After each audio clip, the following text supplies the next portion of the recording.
बीरबल ने बचाया पूरे राज्य का सम्मान। अकबर का दरबार हमेशा से ही बुद्धि, हंसी और चतुराई का संगम रहा था। पर जिस दिन पूरा राज्य संकट में दिखा, वो दिन सबके लिए यादगार बन गया। उस वर्ष सावन देर से आया था और 12 जिलों की नदियां आधी आधी सूख रही थी। पर अकबर के दरबार का संकट सूखे पानी तक ही सीमित नहीं था। राज्य के सीमा पर एक महान परंपरा थी, हर 100 साल पर होने वाला सम्मानोत्सव, जिसमें पूरे सम्राट के शासन का आदरपूर्वक प्रदर्शन होता और जहां पड़ोसी राज्यों के राजदूत और विदेशी व्यापारी आते थे। इस उत्सव की तैयारी महीने से चल रही थी। महलों का श्रृंगार, बाजारों में सजावट, नगरों की साफ सफाई और सबसे बड़ा, राज्य की नामी वेशभूषा और ध्वजों का प्रदर्शन। माना जाता था कि यही उत्सव राज्य के सम्मान का प्रतीक है। पर उसी उत्सव से ठीक पहले एक ऐसी घटना घटी जिसने सबको दहलाकर रख दिया। बहुत दूर के एक रेगिस्तान नुमा प्रदेश से कुछ घुमक्कड़ लोग आए, जिनके साथ एक अनजानी परंपरा और अनोखे वाद्य वादक थे। वे अक्सर दूर दराज अन्य राज्यों के उत्सवों में आते और अपनी कला दिखाते। इस बार उन्होंने कुछ अलग करने का मन बनाया। उत्सव के पहले ही रात में उन घुमक्कड़ लोगों ने पंक्तिबद्ध ढंग से सरहद के पास लगे झंडों, रंग बिरंगे पर्दों और महलों की बाहरी सजावट के लिए रखे महत्वपूर्ण वस्त्रों के रंग बदलने वाले पदार्थों में हेरफेर कर दिया। उन लोगों का मानना था कि यदि वे किसी महान राज्य के ऊंचे ऊंचे झंडों में अपना रंग मिला दें, तो उनके कला और कथा दोनों को सम्मान मिलेगा। पर उन्होंने सोचा नहीं था कि उनके हाथ का ये कलाकुसर पूरे राज्य की प्रतिष्ठा पर संदेह की छाया डाल देगा। अगली सुबह जब दरबार के सज्जन और लोग आए तो देखा कि सारे प्रमुख ध्वज जो सुबह हुए थे, रंगमय और प्रतिष्ठित, धुंधले पड़े हैं। लाल की जगह पीला, नीले में बैंगनी का अजीब सा संगम और सुंदर स्याही के स्थान पर कुछ गहरा हरा। कुछ झंडों पर तो रंग ऐसे बदल चुके थे कि वे बिल्कुल अलग प्रतीक दिखा रहे थे, मानो किसी अन्य पहचान का प्रतिनिधित्व कर रहे हों। ये समूचे राज्य की प्रतिष्ठा के लिए शर्म की बात थी। पड़ोसी राज्यों के राजदूतों के आने में अब कुछ ही दिन बचे थे, और यदि वे इस बददिखावे को देख लें तो क्या विश्वास करेंगे कि ये अकबर की सच्ची शान है। अकबर को सूचना मिली तो वे शांत थे, पर आंखों में चिंता थी। उनके लिए राज्य का सम्मान किसी सीमा से बड़ा था।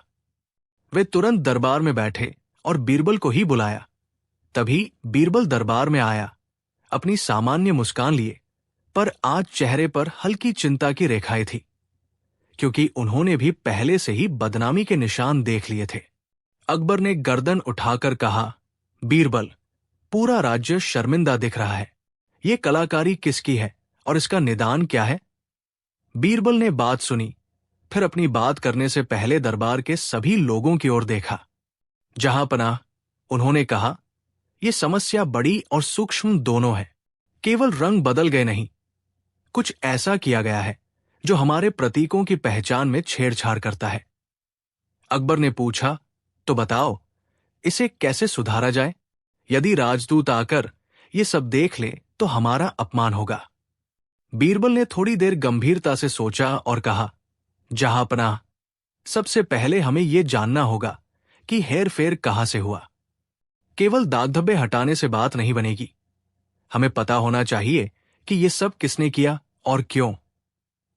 अकबर ने तुरंत सुरक्षा और निगरानी के उपायों का आदेश दिया, पर बीरबल ने कहा, सुरक्षा हमारे लिए मुफीद है, परंतु चोरों को पकड़ने के लिए चतुर चाल की जरूरत है। मैं खुद एक योजना सुझाता हूं। अकबर ने बिना किसी देर के बीरबल से योजना बोलने को कहा। बीरबल ने मुस्कुराते हुए कहा, पहले हम अचंभित होने का बहाना करेंगे।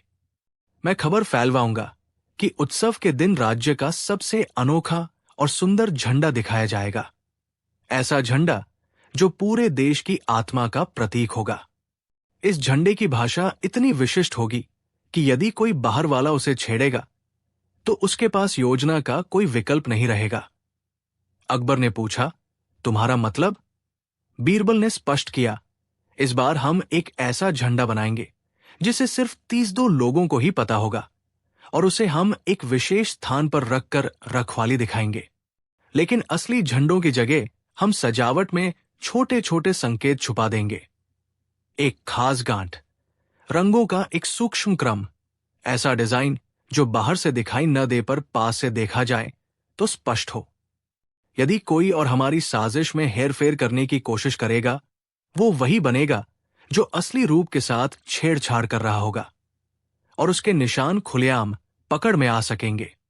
अकबर ने बीरबल की बात सुनी और कहा, चलो फिर तुम कर दिखाओ।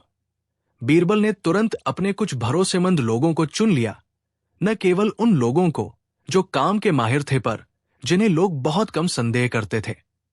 एक कपड़े का रंग विशेषज्ञ, एक रंजक जो कभी नजर में अलग रंग बनाता पर आसानी से मिटता नहीं, और 2 छोटे कारीगर जो पर्दों और ध्वजों पर काम करते। बीरबल ने इंतजाम किया कि वे सब रात भर चुपचाप काम करें। कुछ मीठे मीठे झूठ बड़े काम आए, जैसे कि कहा गया कि झंडों के रंग में खास स्रोत का इस्तेमाल हुआ है जो रात के उजाले में और अधिक चमकता है। ये अफवाह फैलते ही घुमक्कड़ भी चौकन्ने हुए।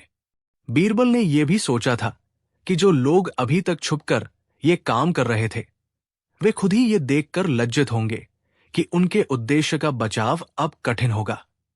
3 दिनों में नई सज्जा तैयार हो गई। बीरबल ने देखा कि कुछ हेरफेर वाले धागे वैसे ही चाहे गए थे जैसे पहले थे, पर बहुत सूक्ष्म चिन्हों की कमी थी। अब बारी थी जाल बिछाने की। उत्सव वाले दिन का प्रस्ताव रखकर बीरबल ने पुरानी परंपराओं के अनुसार एक बड़ा मंच तैयार करवाया, जहां सारे मुख्य झंडे लगाए गए थे, और जिधर से राजदूत आने वाले थे वहां से थोड़ी दूरी पर बीरबल ने विशेष रूप से एक झंडा चुना, वो झंडा जिस पर राज्य का प्रतीक उकेरा गया था। उस झंडे के नीचे एक खास सोने की गांठ लगा दी जो केवल पास से दिखाई देती थी। कई लोग पूछने लगे कि ये गांठ क्यों है, पर बीरबल ने उत्तर दिया कि ये हमारी रक्षा की परंपरा है, और इस तरह लोगों ने इसमें संदेह नहीं किया। राजदूतों को आमंत्रित करके उत्सव शुरू किया गया। साझे बाजारों और घरों में उत्साह की हवा थी, लेकिन बीरबल का ध्यान उस एक छोटे से चिन्ह पर कसा हुआ था। रात के मध्य में जब चांद आधा रहा और उत्सव खाना सारा सोया हुआ, कुछ परछाइयां फिर सक्रिय हुई। घुमक्कड़ लोग, जिन्होंने पहले हेरफेर किया था, वापस आए, और इस बार उन्होंने सोचा कि ध्वजों को और अधिक बदल दिया जाए ताकि आने वाले सुबह के बाद यही रूप सबको दिखे। परंतु बीरबल की योजना जाल बिछाने की ही नहीं रही थी। वो स्वयं भी बाहर गया था, पर अपनी असली पहचान को छुपाकर एक साधारण कपड़ों में था। उसने देखा कि कुछ अजनबी धीरे धीरे झंडों के पास आकर काम करने लगे, पर केवल एक ही झंडे के नीचे असली गांठ थी जिसे वे छेड़ना चाहते थे। बीरबल ने पहले ही एक जगह पर बिछा रखा था, एक चमकदार तेल का हल्का दाग जो उन चोरों के जूतों पर चिपक जाए ताकि वे पकड़े जा सकें। और हुआ भी वही। घुमक्कड़ कला करने वाले लोग ध्यान न देते हुए उस जगह पर कदम रख गए, और उनके जूते देर से भरे तेल जैसे दबने लगे। तभी बीरबल ने समुदाय की मदद से साइलेंट सिग्नल भेजा। आसपास के कुछ वफादार लोग उठ खड़े हुए और चुपके से उन लोगों को घेर लिया। पर बीरबल का मकसद केवल पकड़ना नहीं था, वो लोगों को सिखाने का प्रयत्न कर रहा था कि उनका सम्मान स्वयं उनकी परंपराओं और चिन्हों की रक्षा में है। घुमक्कड़ों ने देखा कि वे घिर गए हैं। कुछ गुस्से में बोले, कुछ रोने लगे, पर बीरबल ने उन्हें सहजता से कहा, तुम्हारी कला हमारे यहां चलने की आजादी है, पर किसी और की पहचान बदलने का अधिकार किसी को नहीं है। तुमने जो किया उससे न केवल हमारी सजावट बिगड़ी है, पर हमारे राजदूतों के सामने हमारी प्रतिष्ठा पर कलंक लगता। घुमक्कड़ों में से एक, जो बड़े धनी और चालाक दिखाई देता था, बोला, हमने तो केवल रंग मिलाया, इससे क्या बड़ा नुकसान हुआ। बीरबल ने गंभीरता से कहा, तुम्हारा कला तब काबिले तारीफ है जब वो किस्मत से जुड़ी हुई पहचान का अपमान न करे। तुमने सोचा था कि हम ये नहीं समझेंगे, पर हम समझ गए। हमारे प्रतीकों में छेड़छाड़ करने वालों का व्यवहार किसी भी सभ्य समाज में मना है। बीरबल ने उनकी बातों पर सुनने के बाद उन्हें दो रास्ते दिए। या तो वे सार्वजनिक रूप से राज्य से माफी मांगे और अगले वर्षों तक हमारे उत्सवों में भाग न लें, या वे अपने किए का भुगतान करके हमारे कारीगरों की सहायता करें और रंगों को वैसा कर दे जैसा पहले था। घुमक्कड़ों ने सोचा कि 50 आंखें और अकबर के दरबार की रोशनी में डरना बेहतर है। उन्होंने माफी मांगने और पुनरावृत्ति न करने का वादा किया। बीरबल ने सुनिश्चित किया कि वे राजदूतों और नगरों के सामने आकर सार्वजनिक रूप से माफी मांगे और स्वयं ही झंडों की मरम्मत में हाथ बटाएं। इस तरह न केवल उल्लंघन की सजा हुई, पर उन्होंने ये भी सीखा कि सम्मान की रक्षा करना केवल कानून नहीं, बल्कि संगठित संस्कृति की जिम्मेदारी भी है।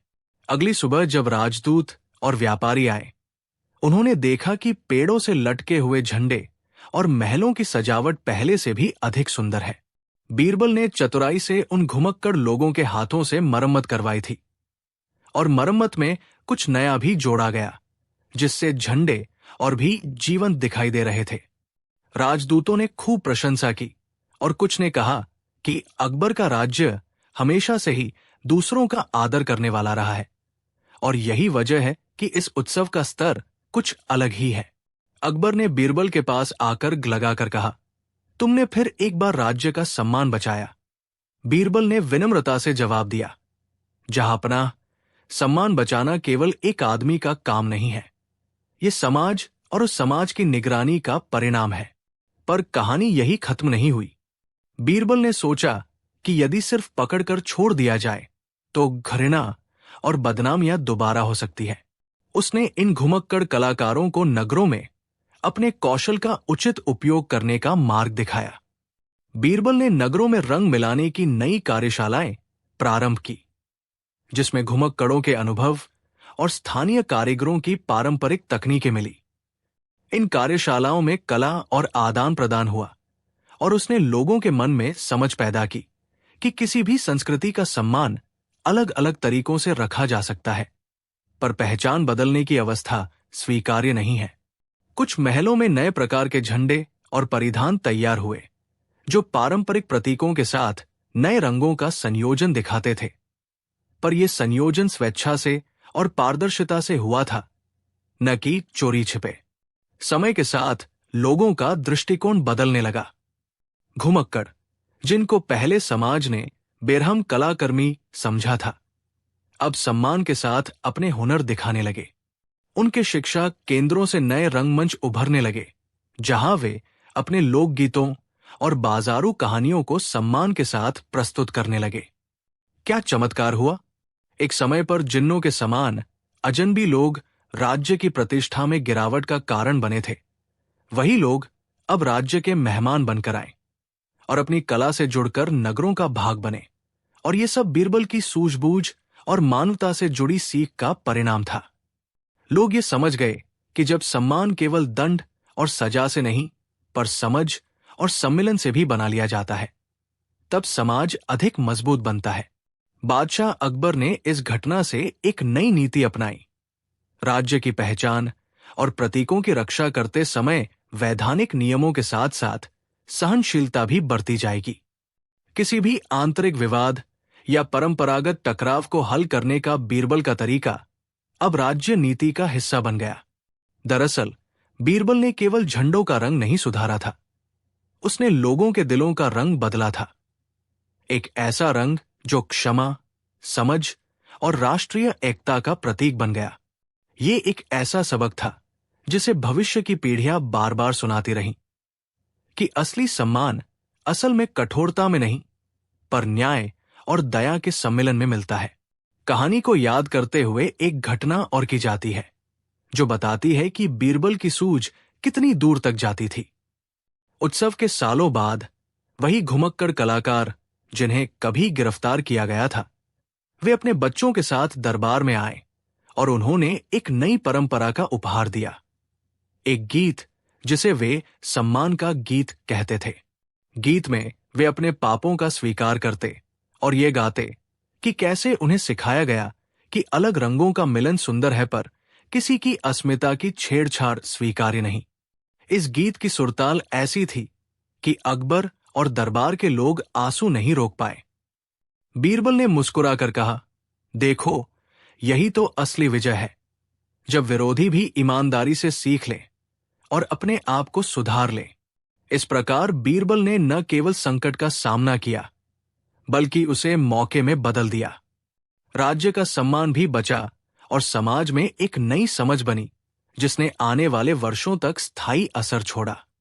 राज्य के लोग अब हर साल उस उत्सव में एक नया गीत जोड़ते और हर गीत में यही बात दोहराई जाती कि सम्मान वही है जो दूसरों की पहचान का आदर करता है।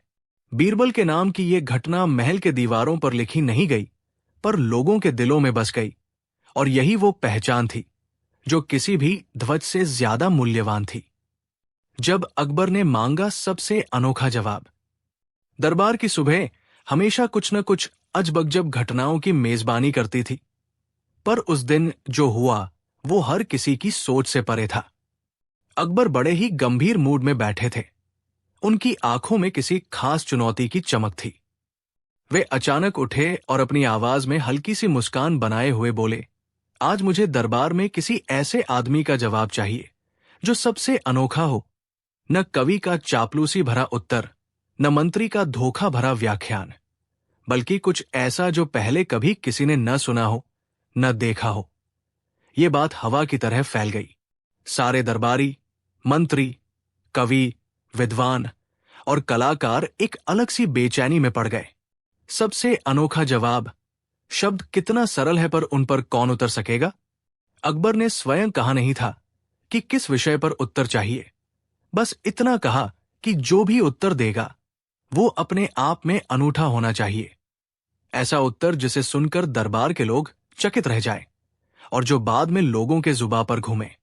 ये सवाल रखते ही हर दिशा से लोग विचार लेकर आने लगे। कुछ कहते, मैं संगीत में ऐसा अनोखा राग बजाऊंगा जो दिल को छू लेगा। कुछ सोचते, मैं कोई नया कानून बनाकर बता दूंगा। किसी ने कहा, मैं ऐसी कविताएं कहूंगा जो हवा में गूंजती रहें। पर अकबर ने स्पष्ट कर दिया कि सिर्फ सुन्नरता या नवीनता ही पर्याप्त नहीं है। अनोखा वो होगा जो सोच के बंधनों को तोड़े, मान्यताओं को उलट दे और लोगों को एक नए नजरिए से देखने के लिए मजबूर करे। और याद रखना, अकबर ने मुस्कुराते हुए कहा, मैं उसी को जो अनोखा उत्तर दे एक विशेष इनाम दूंगा। वो इनाम जितना बड़ा होगा उतनी ही बड़ी जिम्मेदारी भी होगी। दरबार में शोर मचा। कवि सबने अपनी कविताओं का परिचय देने की तैयारी कर ली।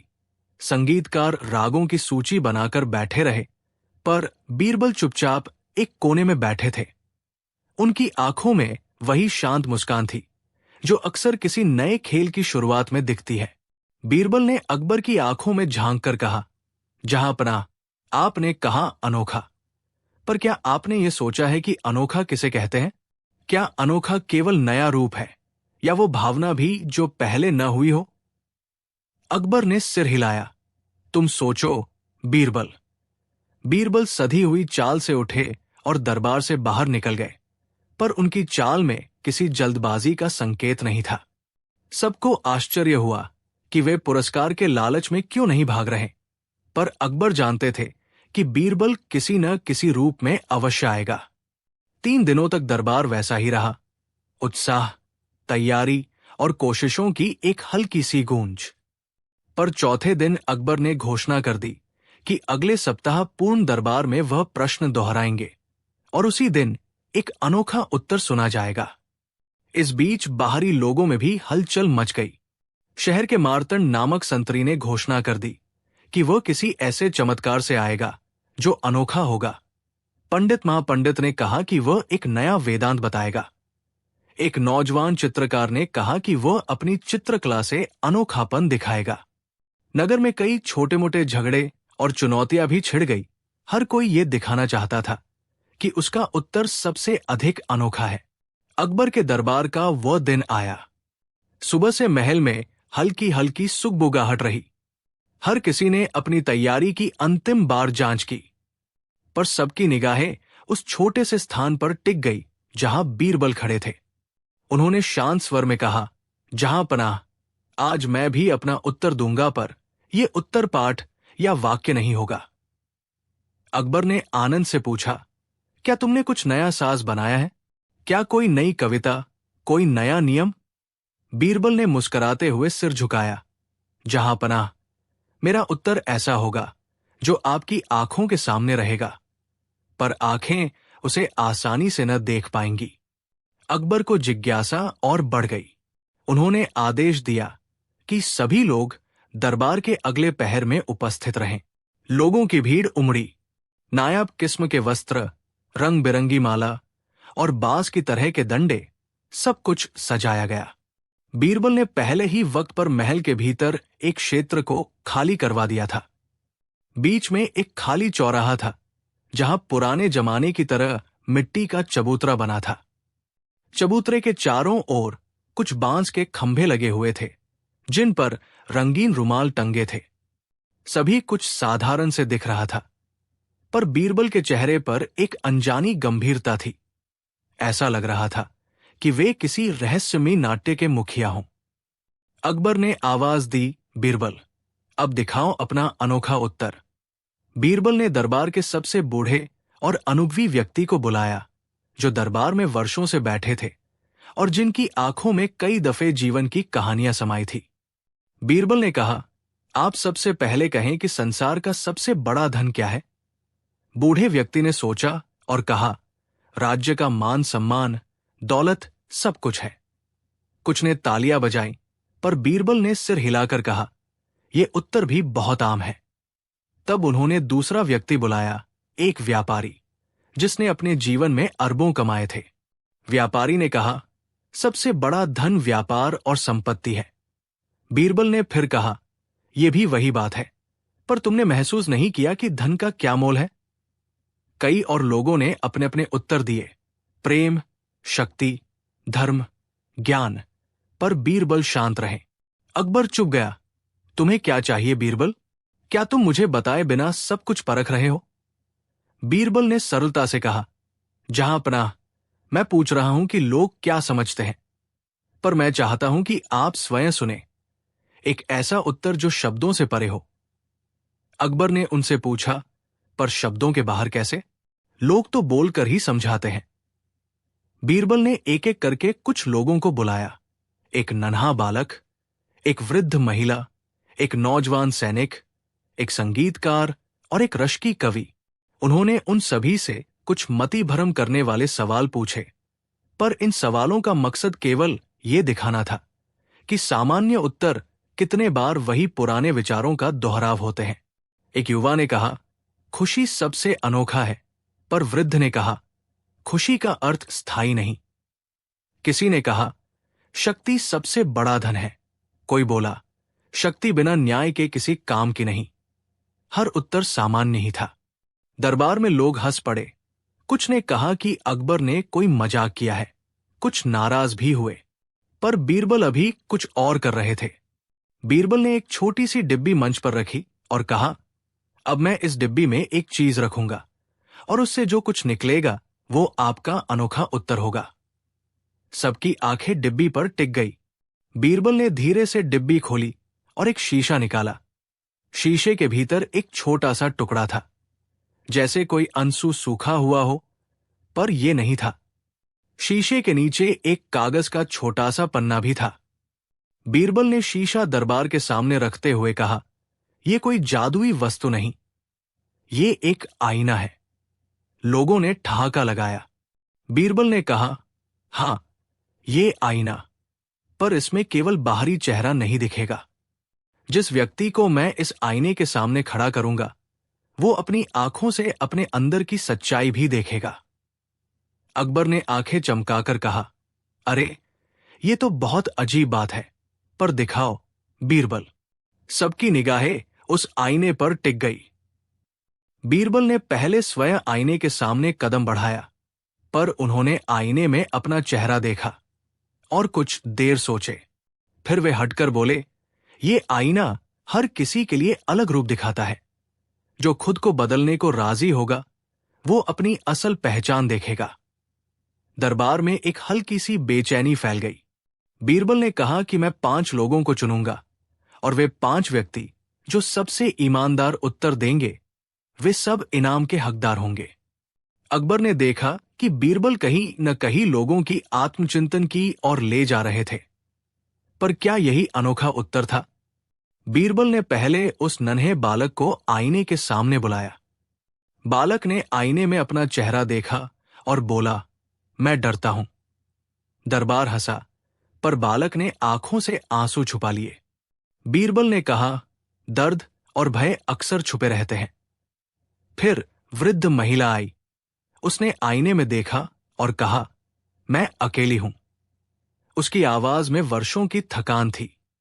संगीतकार ने आईने में खुद को देखा और बोला, मैं भाग जाना चाहता हूं पर रुक जाता हूं। धीरे धीरे उन 5 ने जो कुछ कहा वो सब कुछ बयां कर गया। लोग हके बक्के रह गए। अब बीरबल ने कहा, जो कुछ भी सामने आया वो सत्य है, पर क्या यही अनोखा है? अकबर ने गंभीरता से कहा, यह तो किसी की निजी पीड़ा है। फिर बीरबल ने चाहा कि जो लोग अपने अंदर की सच्चाई को स्वीकार कर लेते हैं वे बाहर जाकर उन लोगों की मदद करें जिनकी आत्मा में ये पीड़ा है। अगर तुम सब मिलकर उन घावों को भरने का काम करोगे, बीरबल ने कहा, तो ये भी एक अनोखा उत्तर होगा, क्योंकि यहां शब्द काम नहीं आ रहे बल्कि कर्म करना होगा। अकबर का अंदरूनी चेहरा आनंद से दमक उठा। पर यह कार्य तुरंत कैसे हो? बीरबल ने पहले उस नन्हे बालक के लिए एक जगह की व्यवस्था की जहां बालक को शिक्षा मिल सके, वृद्ध महिला के लिए एक आश्रय और संगीतकार के लिए एक मंच जहां वो अपनी कला बिना भय के दिखा सके। दरबार में उपस्थित कई लोगों ने अपने अपने हिस्से का योगदान देना शुरू कर दिया। पर बीरबल के मन में यह पर्याप्त नहीं था। उन्होंने सोचा कि अनोखा उत्तर वह है जो समाज की बुनियाद बदल दे, न कि केवल कुछ लोगों के लिए दया का कार्य हो। 20 दिन बीत गए। बीरबल ने दरबार के साथ मिलकर एक कार्यक्रम का आरंभ किया। उन्होंने एक महोत्सव की घोषणा की, पर यह महोत्सव महज कला और शान का नहीं होगा। ये लोगों की कमजोरियों और असलियतों को छूने वाला एक ऐसा मंच होगा जहां हर कोई अपने डर और भय को सामने रख सकेगा और दूसरों से मदद मांग सकेगा। ये विचार दरबार में कुछ लोगों को अजीब लगा, पर अकबर ने पूरा समर्थन दिया। हर ग्राम से, हर पेशे से लोग आने लगे। कुछ लोगों ने सोचा कि यह तो उनकी शर्मिंदगी होगी, पर इस आयोजन में बीरबल ने यह नियम रखा कि यहां किसी की तिरस्कार नहीं होगी, बल्कि हर संघर्ष की कहानी को साथ बैठकर सुलझाया जाएगा। धीरे धीरे बड़े बड़े लोग भी इसमें शामिल होने लगे। मंत्री, व्यापारी, नौकर, सैनिक सब अपनी आपबीती सुनाने लगे। आश्चर्य की बात यह थी कि लोग जब बोलते तो उनमें से कई ने अपने आप ही समाधान ढूंढ लिया। किसी का दर्द सुनकर कोई दूसरा अपनी भूल स्वीकार कर देता। किसी की बेरोजगारी पर समाज ने हाथ बढ़ाया। किसी के रिश्तों में दरार देखकर लोग मध्यस्थता करने लगे। ये सब हुआ क्योंकि बीरबल ने किसी तकनीकी चतुराई के बजाय एक सरल मानवाधारित युक्ति अपनाई थी। लोगों को उनकी असल पहचान का सामना कराना और फिर समुदाय के हाथों से मरहम लगवाना। दरबार में जो अनोखा उत्तर दिया गया था वो अब शब्दों से हटकर व्यवहार बन चुका था। पर बीरबल ने थोड़ी और चतुराई दिखाई। उन्होंने इस महोत्सव को केवल समाजी सुधार का कार्यक्रम न रखकर एक ऋतु परिवर्तन की तरह बना दिया। एक ऐसा त्योहार जो पारंपरिक त्योहारों की तरह हर वर्ष मनाया जाएगा और हर वर्ष किसी न किसी नई तरह की पीड़ा का निदान किया जाएगा। इससे क्या हुआ? धीरे धीरे लोग एक दूसरे के दुखों के प्रति अधिक संवेदनशील हुए। अपने आप में बदलाव आने लगा। जो लोग पहले केवल अपनी अहमियत समझते थे वे अब दूसरों की पीड़ा समझने लगे। नगर में अपराध घटने लगा, झगड़े कम हुए और सबसे बड़ी बात, लोगों की आत्मगौरव बढ़ा। अकबर ने देखा कि राज्य का सम्मान केवल बाहरी भव्यता से नहीं बनता, बल्कि अंदरूनी सम्मिलितता, आपसी समझ और समुदाय की सहानुभूति से बनता है। ये सब कुछ बीरबल के अनूठे उत्तर की देन थी। पर कहानी यहीं समाप्त नहीं हुई। एक दिन उस व्यापारी मित्र ने, जो बड़े बड़े हिस्से बांटता था, बीरबल से पूछा, तुम्हारा अनोखा उत्तर तो समाज सुधार बन गया, पर क्या यह पर्याप्त था? क्या हमारा काम यही खत्म हो गया? बीरबल ने उसकी आंखों में देखकर कहा। अनोखा जवाब वो था जिसने हमें हमारी असली पहचान दिखा दी, पर यह उत्तर तब तक पूरा नहीं है जब तक हम इसे अपनी आने वाली पीढ़ियों के लिए संस्थागत न कर दें। व्यापारी ने समझ लिया कि केवल महोत्सव नहीं, बल्कि शिक्षा की पद्धति भी बदलनी होगी।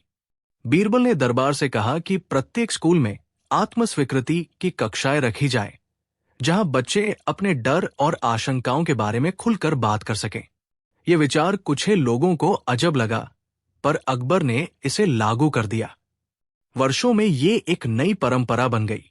जब बच्चे बड़े हुए तो वे सामाजिक संवेदनशीलता के साथ बढ़े और समाज के मानदंडों में ये बदलाव स्वाभाविक रूप से समा गया। समय के साथ बीरबल के उस अनूठे उत्तर की चर्चा दूर दूर तक फैल गई। किसी ने कहा कि बीरबल ने केवल चेहरों के पर्दे हटाए, किसी ने कहा कि उन्होंने समाज को आत्मनिरीक्षण का वरदान दिया। पर बीरबल कभी अपने आप को बड़ा नहीं बताते। वे बस कहते, अनोखा उत्तर हमेशा वो नहीं होता जो दिखने में अनोखा लगे, बल्कि वो होता है जो लोगों के दिलों में जगह बना ले। अकबर ने बीरबल को गले लगाकर कहा, तुमने न केवल अनोखा उत्तर दिया, तुमने हमें बदल दिया। बीरबल ने सिर झुकाया, पर उनकी आंखों में संतोष की चमक थी। कई सालों बाद जब अकबर बूढ़े हुए और अपने शासन का फल भोग रहे थे, तब एक युवा कवि ने बीरबल से पूछा कि कैसे उन्होंने ये योजना इतनी सुगमता से बनाई। बीरबल ने उत्तर दिया, मैंने कभी भी किसी को सुधारने का प्रयास नहीं किया। मैंने केवल लोगों को ये मौका दिया कि वे स्वयं अपने दर्द का सामना करें। और याद रखो, जब कोई अपनी असलियत मान लेता है, तब समाधान स्वतः ही जन्म लेता है। कवि ने सोचा और फिर कहा, तो आखिर अनोखा उत्तर कोई बड़ा भाषण या नई कला नहीं था? बीरबल मुस्कुराए, बिल्कुल नहीं। अनोखा उत्तर केवल शब्दों का खेल नहीं, बल्कि वो प्रक्रिया है जिससे समाज की नींव मजबूत हो। ये कथा जब शहर शहर फैल गई तो लोग उस दिन को स्वीकारोक्ति का दिवस कहने लगे। हर साल उसी दिन लोग एक दूसरे के घरों में जाते, अपनी कहानियां सुनाते और एक दूसरे की मदद करते। ये परंपरा इतनी प्रिय हुई कि अगली कई पीढ़ियों तक वो कायम रही। बच्चे इस दिन अपनी गलतियों के बारे में माफी मांगते और बूढ़े अपने अनुभव बांटते। दरबार की वही शान और तेज सुरक्षित रहे, पर अब उसका महत्व सिर्फ बाहरी श्रृंगार तक सीमित न था। ये आत्मिक शुद्धि और आपसी सहानुभूति का भी प्रतीक बन गया था। अकबर ने अक्सर मुस्कुराकर कहा, बीरबल ने न केवल अनोखा उत्तर दिया, उसने हमें वो उत्तर दिया जो हर राजा की जरूरत होती है। एक समझने वाली आंख और एक दयालु दिल।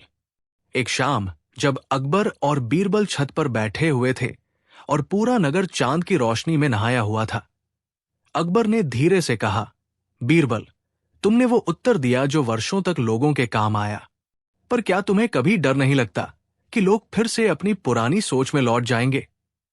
बीरबल ने चाय के कप में हाथ रखते हुए कहा, जहांपनाह, ऐसा संभव है, पर सत्य की एक छोटी सी लौ जब जलाई जाती है तो उसे बुझाना आसान नहीं होता। मैंने लोगों को सिर्फ एक जरा सी झलक दिखाई थी, उनके अंदर की सच्चाई, और लोग जब सच को देखते हैं तो उसे छिपाना कठिन हो जाता है।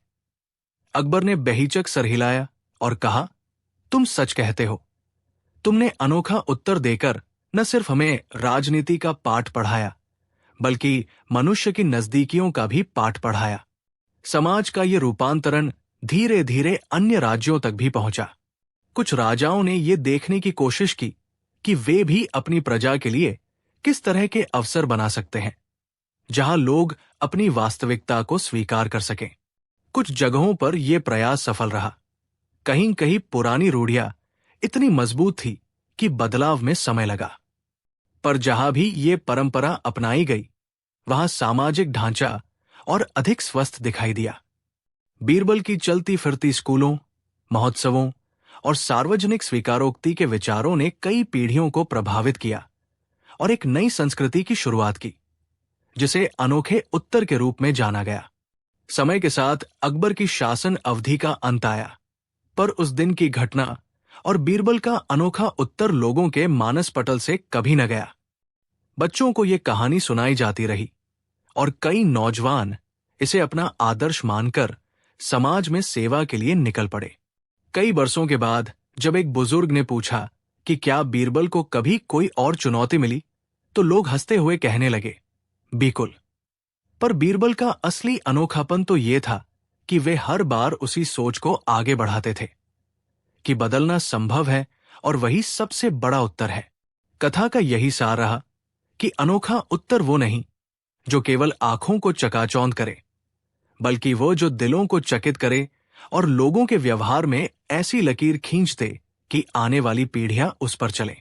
अकबर ने वो दिन कभी नहीं भूला जब उन्होंने दरबार में ये चुनौती रखी, पर वे अधिक शर्मिंदा नहीं हुए कि लोगों ने पहले सामान्य उत्तर दिए, बल्कि वे गर्वित हुए कि एक व्यक्ति ने उनसे वो उत्तर मांगा जो असल में सबसे अनोखा था।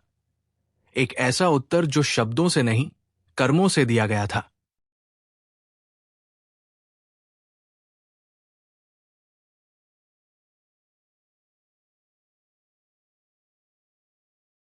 बीरबल ने खुद को कभी बड़े नहीं बताया, पर उस दिन से बीरबल का नाम केवल एक बुद्धिमान दरबारी का नाम नहीं रहा। वो एक ऐसे इंसान का प्रतीक बन गया जिसने अनोखे उत्तर के जरिए समाज को नया आयाम दिया। बीरबल और जादुई पानी का मटका। गर्मी की वो ऐसी तपती हुई दोपहर थी कि हवा भी मानो सरक कर कहीं छिप गई थी। आगरा के आसपास के गांवों में कुएं सूख चुके थे, तालाबों की सतह चकती सी हो गई थी और लोग भूखे पीजे पानी के लिए एक दूसरे पर निर्भर हो गए थे।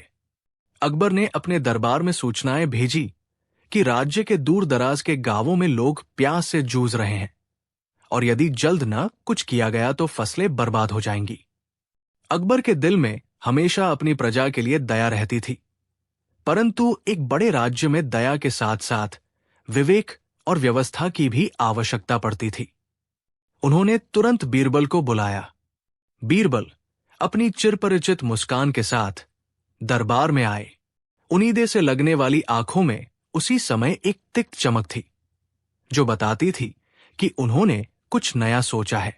अकबर ने सीधे मुद्दे पर आते हुए कहा, बीरबल, गांवों में पानी की किल्लत बहुत बढ़ गई है, क्या तुम कुछ उपाय सुझाओगे? बीरबल ने हाथ जोड़कर कहा, जहांपनाह, पानी की कमी एक बड़ी समस्या है, पर हर समस्या का हल नहीं होता केवल आदेश से। हल को बुद्धि और थोड़ी चतुराई से निकाला जाना चाहिए। अकबर ने सिर हिलाकर कहा, ठीक है, तुम जाओ और बताओ क्या करने की आवश्यकता है। बीरबल ने तहखाने से एक पुराना नक्शा निकाला। नक्शे में कुछ अजीब निशान हुए थे, जैसे किसी ने पुरानी कहानियों से सहायता ली हो। बीरबल ने कहा कि वे एक गांव के बारे में सुन रहे हैं जहां के लोगों ने कहा है कि उनके पास एक प्राचीन मटका सी चीज थी जिसे वो पानी का मटका कहते थे। ये मटका नई बात नहीं था, कहानियां सदियों से चली आ रही थी, पर किसी ने भी सुनी सुनाई बातों को परखना जरूरी समझा। अकबर ने थोड़ा संदेह व्यक्त किया, पर बीरबल ने इतनी ठोस विनती की कि अकबर ने कुछ सैनिकों के साथ बीरबल को भेजने का आदेश दे दिया, पर शर्त यह कि बीरबल अकेले ही जांच कर रहे हैं और सेना का दिखावा न हो। अकबर जानते थे कि जहां बीरबल की सूझ होती है वहां दिखावा काम नहीं आता। बीरबल एक छोटी टुकड़ी के साथ पथ पर निकले। रास्ते में उन्हें गांवों के हालात का बखान मिला। लोग कमजोर थे, बैल की हड्डियां उभरी हुई और बच्चों की आंखों में पानी की कामना। बीरबल ने लोगों से पूछा, यह पानी का मटका कहाँ कहा जाता है? किसी बूढ़े किसान ने कहा, ठीक पश्चिम के उस तिरछे पहाड़ी के पास है, जहां हमारी दादी कहती थी कि पहले बरसातें वहां हमेशा आती थी। वैसा नहीं था कि लोग जश्न में जुटे थे, सबकी जुबा पर वही एक नाम था, जादुई मटका। पर किसी ने भी साफ तौर पर नहीं बताया कि मटका कितना जादुई है। बीरबल ने विदेह मुस्कान के साथ कहा, ठीक है, हम देख कर आते हैं। पहाड़ी के पास पहुंचते ही बीरबल ने देखा कि वहां की मिट्टी में सूखापन के बावजूद झरने की एक पगडंडी जैसी उम्मीद अभी भी थी। पथिकों के लिए वहां एक छोटा सा मठ भी था। मठ में साधु बैठे थे जो चुपचाप ध्यान में लीन थे। बीरबल ने साधुओं से मिलकर पूछा और एक वृद्ध साधु ने धीरे से कहा, मटका तो है, पर उसके साथ एक शर्त भी है। बीरबल ने उत्सुकता दिखाई और साधु ने कहानी बताई। साधु ने कहा कि कई साल पहले एक यात्री आया था। उसने पहाड़ी की गुफा से मिट्टी ली और एक मटका बनाया। उसने मटका में कुछ विशेष जड़ी बूटियां मिलाई और उसमें वही नदियों का पानी पहली बार भरा। मटका किसी भी समय भरता नहीं था, पर जब सचमुच आवश्यकता हो और जब उसे सम्मान के साथ प्रयोग किया जाए तो वो अप्रत्याशित रूप से पानी दे देता। पर साधु ने यह भी कहा कि मटका तभी अपना जल देता यदि उसका प्रयोग स्वार्थ के बदले सामूहिक भलाई के लिए किया जाए, और यदि कोई इसे लालच के लिए या अपमानजनक तरीके से इस्तेमाल करेगा, साधु ने कहा, तो वो मटका अपनी शक्ति खो देगा। बीरबल ने साधु की आंखों में देखा। वहां अनुभव की मधुसी झलक थी। बीरबल ने शांत स्वर में कहा, हम परीक्षण करेंगे, पर ध्यान रहे कि हम न्याय से परे न जाए। साधु ने केवल सिर हिलाया। बीरबल और उनकी टोली गुफा के अंदर पहुंची। गुफा अजीब तरह से ठंडी थी, फिर भी नसों में कुछ उभार सा था, जैसे हवा कुछ कहना चाहती हो। बीच में एक साधारण मिट्टी का मटका रखा था। कुछ दरारों में नमी सी थी, पर कोई बड़ा फर्क नहीं दिखा। बीरबल ने अपने हाथों से मटका छुआ तो उसे लगा कि मटका हल्का सा कांप उठा। बीरबल ने अपने जलकुंभ रखे और कहा, हमें देखना होगा कि यह मटका कैसे काम करता है। वे मटका लेकर बाहर आ गए और साधु से सलाह ली कि पहले छोटे प्रयोग किए जाएं, क्योंकि कोई भी चमत्कार अचानक और आक्रामक परीक्षण से टूट सकता है। पहली कड़ी में बीरबल ने उस मटका से पानी निकालने की कोशिश नहीं की। उन्होंने मटका को गांव के बीच में रखा और एक सभा बुलाई। बीरबल ने गांव वालों को बुलाकर कहा, यह मटका अगर सचमुच जादुई है तो ये हमारा हक बनेगा, पर इसका उपयोग व्यक्तिगत लालच के लिए नहीं होगा। तुम सभी मिलकर तय करो कि किस काम के लिए पानी की सबसे ज्यादा आवश्यकता है। खेतों को बचाने के लिए, बीमारों के लिए, या बच्चों की प्यास बुझाने के लिए। गांव के कुछ लोग कांप उठे। कई सालों से उनके बीच यही तरह तरह की खींचतानें चलती थी। किसने कितनी हिस्सेदारी ली, किस किसान का पानी पहले आता, ये विषय सदियों से छोटे छोटे झगड़ों का कारण बने थे। पर बीरबल की बातों में एक उसकी गंभीरता थी जो सभी को चुप कर गई। गांव ने एक सभा बिठाई और अपने अपने विचार रखे।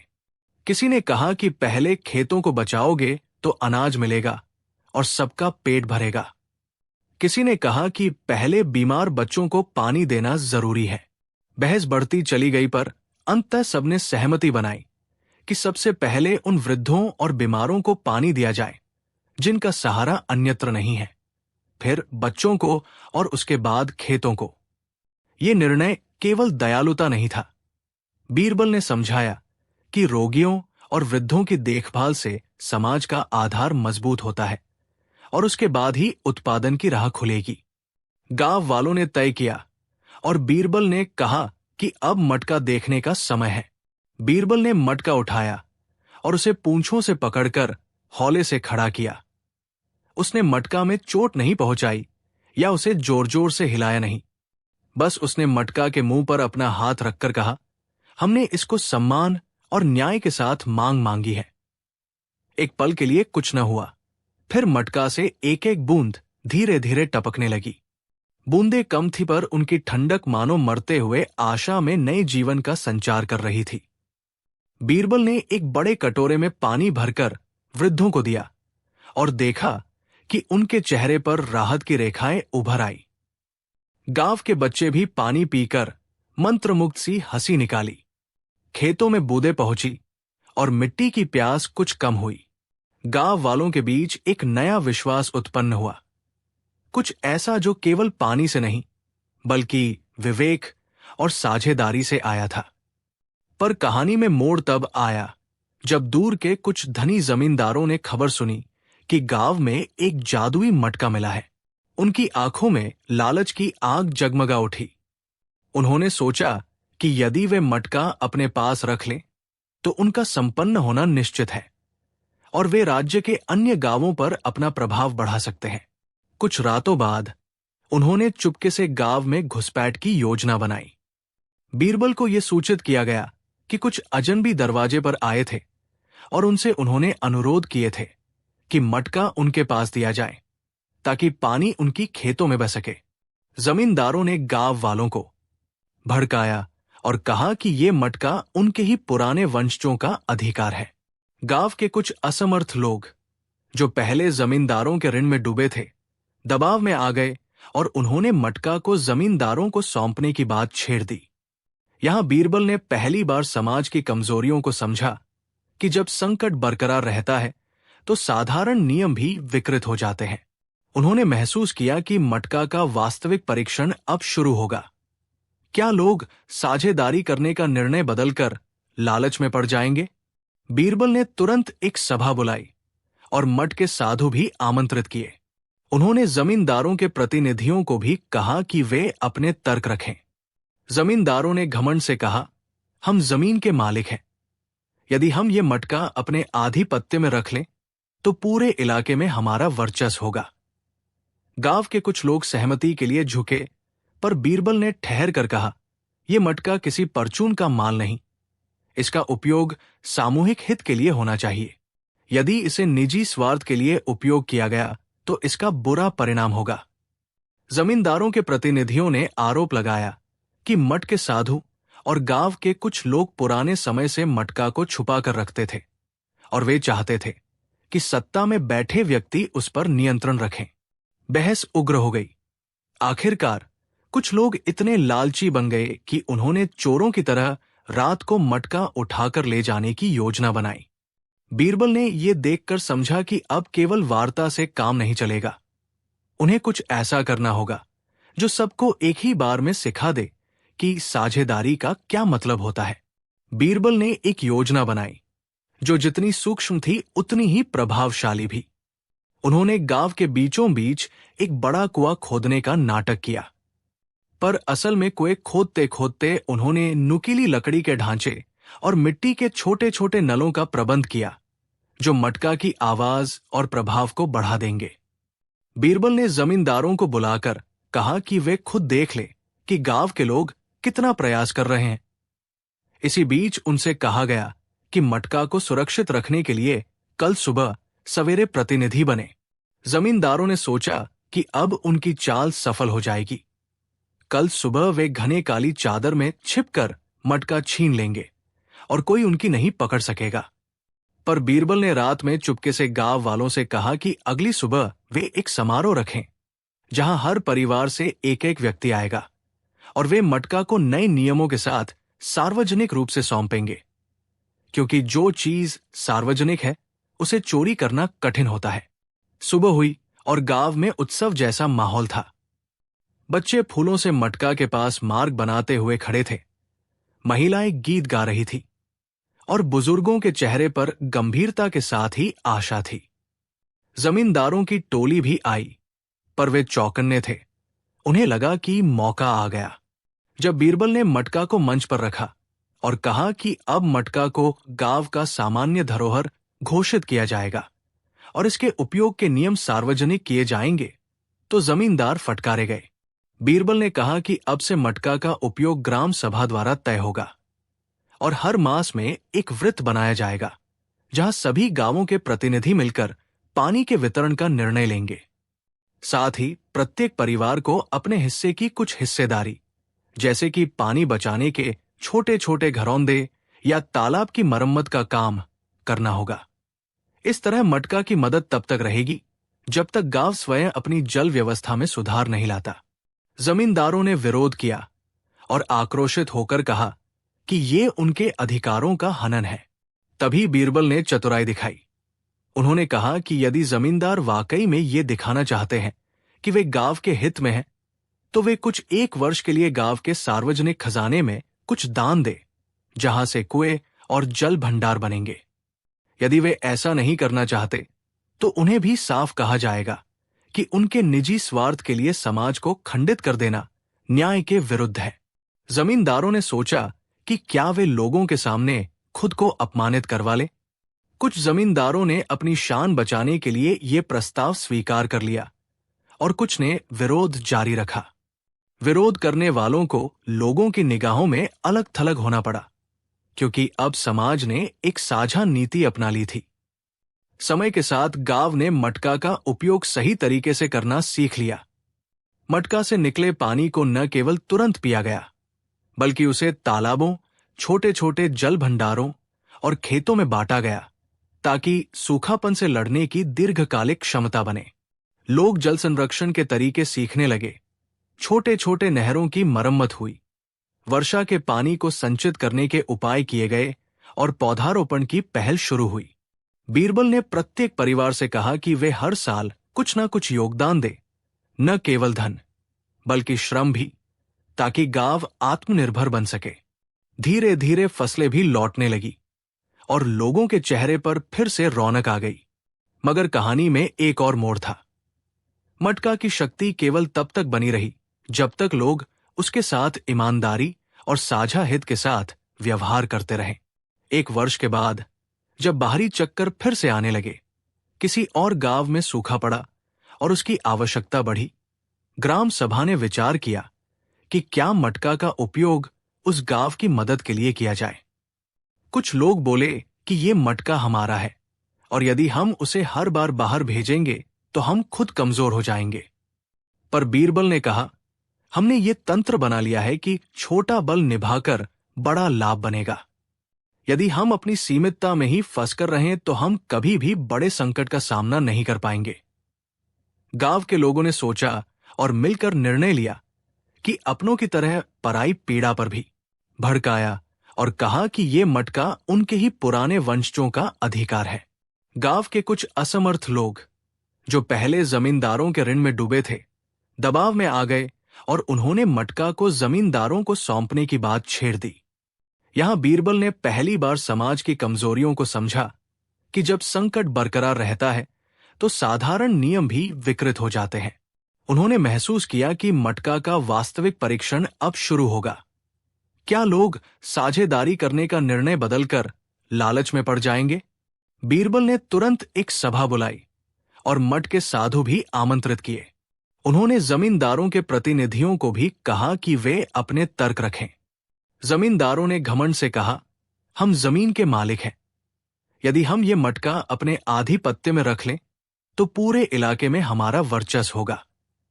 गांव के कुछ लोग सहमति के लिए झुके, पर बीरबल ने ठहर कर कहा, यह मटका किसी परचून का माल नहीं। इसका उपयोग सामूहिक हित के लिए होना चाहिए।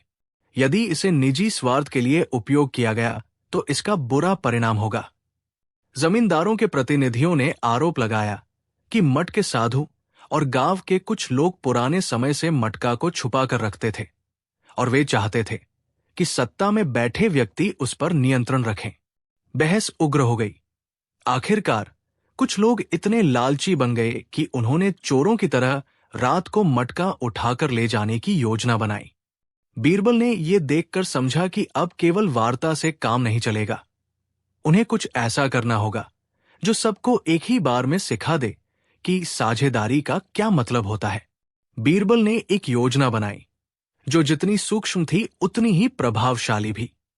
उन्होंने गांव के बीचों बीच एक बड़ा कुआं खोदने का नाटक किया, पर असल में कुएं खोदते खोदते उन्होंने नुकीली लकड़ी के ढांचे और मिट्टी के छोटे छोटे नलों का प्रबंध किया जो मटका की आवाज और प्रभाव को बढ़ा देंगे।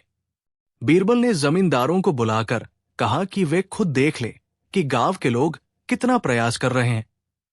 इसी बीच उनसे कहा गया कि मटका को सुरक्षित रखने के लिए कल सुबह सवेरे प्रतिनिधि बने। जमींदारों ने सोचा कि अब उनकी चाल सफल हो जाएगी। कल सुबह वे घने काली चादर में छिपकर मटका छीन लेंगे और कोई उनकी नहीं पकड़ सकेगा। पर बीरबल ने रात में चुपके से गांव वालों से कहा कि अगली सुबह वे एक समारोह रखें जहां हर परिवार से एक एक व्यक्ति आएगा और वे मटका को नए नियमों के साथ सार्वजनिक रूप से सौंपेंगे, क्योंकि जो चीज सार्वजनिक है उसे चोरी करना कठिन होता है। सुबह हुई और गांव में उत्सव जैसा माहौल था। बच्चे फूलों से मटका के पास मार्ग बनाते हुए खड़े थे। महिलाएं गीत गा रही थी और बुजुर्गों के चेहरे पर गंभीरता के साथ ही आशा थी। जमींदारों की टोली भी आई, पर वे चौकन्ने थे। उन्हें लगा कि मौका आ गया। जब बीरबल ने मटका को मंच पर रखा और कहा कि अब मटका को गांव का सामान्य धरोहर घोषित किया जाएगा और इसके उपयोग के नियम सार्वजनिक किए जाएंगे, तो जमींदार फटकारे गए। बीरबल ने कहा कि अब से मटका का उपयोग ग्राम सभा द्वारा तय होगा और हर मास में एक वृत्त बनाया जाएगा जहां सभी गांवों के प्रतिनिधि मिलकर पानी के वितरण का निर्णय लेंगे। साथ ही प्रत्येक परिवार को अपने हिस्से की कुछ हिस्सेदारी, जैसे कि पानी बचाने के छोटे छोटे घरौंदे या तालाब की मरम्मत का काम करना होगा। इस तरह मटका की मदद तब तक रहेगी जब तक गांव स्वयं अपनी जल व्यवस्था में सुधार नहीं लाता। जमींदारों ने विरोध किया और आक्रोशित होकर कहा कि ये उनके अधिकारों का हनन है। तभी बीरबल ने चतुराई दिखाई। उन्होंने कहा कि यदि जमींदार वाकई में ये दिखाना चाहते हैं कि वे गांव के हित में हैं, तो वे कुछ 1 वर्ष के लिए गांव के सार्वजनिक खजाने में कुछ दान दे, जहां से कुएं और जल भंडार बनेंगे। यदि वे ऐसा नहीं करना चाहते, तो उन्हें भी साफ कहा जाएगा कि उनके निजी स्वार्थ के लिए समाज को खंडित कर देना न्याय के विरुद्ध है। जमींदारों ने सोचा कि क्या वे लोगों के सामने खुद को अपमानित करवा ले। कुछ जमींदारों ने अपनी शान बचाने के लिए यह प्रस्ताव स्वीकार कर लिया और कुछ ने विरोध जारी रखा। विरोध करने वालों को लोगों की निगाहों में अलग थलग होना पड़ा, क्योंकि अब समाज ने एक साझा नीति अपना ली थी। समय के साथ गांव ने मटका का उपयोग सही तरीके से करना सीख लिया। मटका से निकले पानी को न केवल तुरंत पिया गया, बल्कि उसे तालाबों, छोटे छोटे जल भंडारों और खेतों में बांटा गया, ताकि सूखापन से लड़ने की दीर्घकालिक क्षमता बने। लोग जल संरक्षण के तरीके सीखने लगे। छोटे छोटे नहरों की मरम्मत हुई, वर्षा के पानी को संचित करने के उपाय किए गए और पौधारोपण की पहल शुरू हुई। बीरबल ने प्रत्येक परिवार से कहा कि वे हर साल कुछ ना कुछ योगदान दे, न केवल धन बल्कि श्रम भी, ताकि गांव आत्मनिर्भर बन सके। धीरे धीरे फसलें भी लौटने लगी और लोगों के चेहरे पर फिर से रौनक आ गई। मगर कहानी में एक और मोड़ था। मटका की शक्ति केवल तब तक बनी रही जब तक लोग उसके साथ ईमानदारी और साझा हित के साथ व्यवहार करते रहे। 1 वर्ष के बाद जब बाहरी चक्कर फिर से आने लगे, किसी और गांव में सूखा पड़ा और उसकी आवश्यकता बढ़ी, ग्राम सभा ने विचार किया कि क्या मटका का उपयोग उस गांव की मदद के लिए किया जाए। कुछ लोग बोले कि ये मटका हमारा है और यदि हम उसे हर बार बाहर भेजेंगे तो हम खुद कमजोर हो जाएंगे। पर बीरबल ने कहा, हमने ये तंत्र बना लिया है कि छोटा बल निभाकर बड़ा लाभ बनेगा। यदि हम अपनी सीमितता में ही फंसकर रहें तो हम कभी भी बड़े संकट का सामना नहीं कर पाएंगे। गांव के लोगों ने सोचा और मिलकर निर्णय लिया कि अपनों की